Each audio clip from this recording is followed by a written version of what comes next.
I didn't crash their wedding with a helicopter. I fertilized it from the sky. Now, before you start judging, let me tell you how we ended up there. I'm a farmer, born in dirt, raised in sweat, and tough enough to know when trouble's brewing. This land's been in my family longer than those shiny cookie cutter houses have been around. Then came the HOA folks. Plastic smiles, fake lawns, and rules for everything except basic manners. My farm sits just close enough that their nonsense spills over the fence every few weeks. It all started on a Monday. I'd just come back from the feed store truck loaded with supplies when I saw her, Karen, the self-proclaimed queen of the HOA. She stood at my gate like she was about to auction it off, arms crossed, shades on, lips pursed like she'd just tasted vinegar. I rolled my window down. "Can I help you?" I asked. Without missing a beat, she said she needed my farm for her daughter's wedding. Community oneness, she called it. I almost laughed. The woman was serious. The best part, I'm not even in their HOA. But she stood there, waving her manicured hands like I was supposed to melt at her fancy words.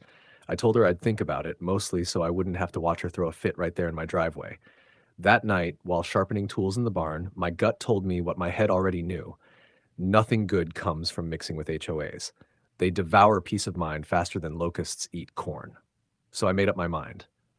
No, she wasn't getting my land. Not for her wedding. Not for her ego. Not ever.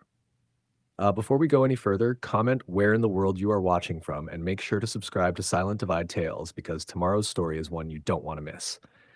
Next morning, guess who's back at my gate? Yep, yep, Karen. Same perfume, same glare, same delusion that she ran the world. I told her plain and simple, no, you're not holding a wedding on my property. Her lips tightened so hard they nearly disappeared. What do you mean? She snapped. We've already planned it. I blinked. Planned it? Apparently her royal HOA court had already decided my land was perfect for her. A symbol of community unity. Can you believe the nerve? They hadn't even asked. They just told me. Like I was some farmhand who'd hopped to it when the clipboard queen gave orders. That was the moment I knew this wasn't a misunderstanding. It was war. Over the next few days, I gave her fair warning. Big red signs. Private property. Trespassers will regret it. Mounted cameras. Even walked right up to her fancy front porch and said, "Karen, don't do this." But she just smiled that smug HOA smile. "You farmers never understand progress," she said, nose tilted so high I thought she'd drown in the next rainstorm. Progress? She called hijacking my field for a wedding progress. That's when the idea started forming. Slow, sweet, poetic. See, I already had something scheduled that week, my annual field fertilization. Helicopter crew, tanks full of fresh manure, and a pilot who didn't ask questions. All I had to do was move it up a few days, and suddenly the picture came together. Her guests, the tents, the gowns, all under my sky. Tell me, what better way to fertilize both my land and her ego at the same time? So I shifted the schedule. Quietly, smoothly. Nobody knew a thing.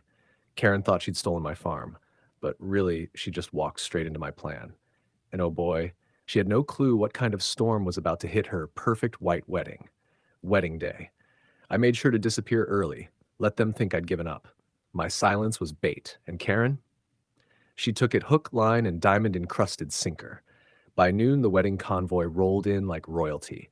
Shiny cars, blasting horns, guests in outfits that cost more than my tractor. You'd think the queen herself was getting hitched.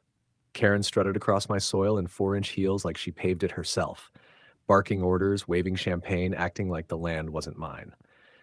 From my vantage point, a quiet ridge by the tree line, I watched every detail. White tents going up, rose arches glimmering, rows of chairs lined perfectly like a magazine spread. Even had a cake so tall it looked like it needed scaffolding. And there she was, Karen, with a glass of wine and that smirk of someone who thinks they've won. The cameras I set up caught every second. Then came the hum. A low, steady growl building from the distance. Heads turned. Phones went up. They thought it was part of the show, maybe a surprise grand entrance for the bride. The helicopter sliced through the sunlight, hovering low over the tent tops. The guests clapped, laughing, filming, cheering, and I just smiled. The first spray was light, just a teaser sweeping over the far rows. A few folks wrinkled their noses, looking confused. Karen waved it off, saying, "It's just the country air." Then I gave the signal. With one pull, the tanks opened, and the sky unleashed its fury. Thick streams of manure poured down like a brown monsoon, splattering dresses, soaking tuxedos, turning the wedding of the year into a living mud pit. Can you imagine the sound? The screams, the chaos, the orchestra running for cover while the bride howled like a ghost? The smell hit next, sharp, sour, and justice scented. I swear it was the most satisfying weather forecast I'd ever seen.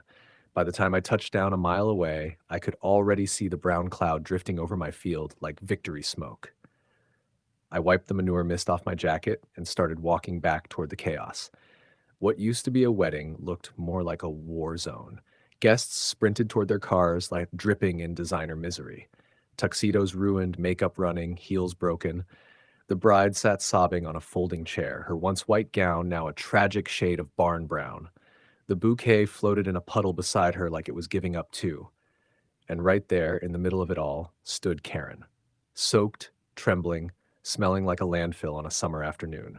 The moment she saw me, she exploded. "You ruined everything," she screamed, flinging her arms and splattering her audience. "My daughter's future, our family reputation. Do you know who I am?" I just looked at her and said, calm as Sunday sunrise, "Yeah, you're the woman who broke onto my land during field treatment. Wrong place, wrong sky."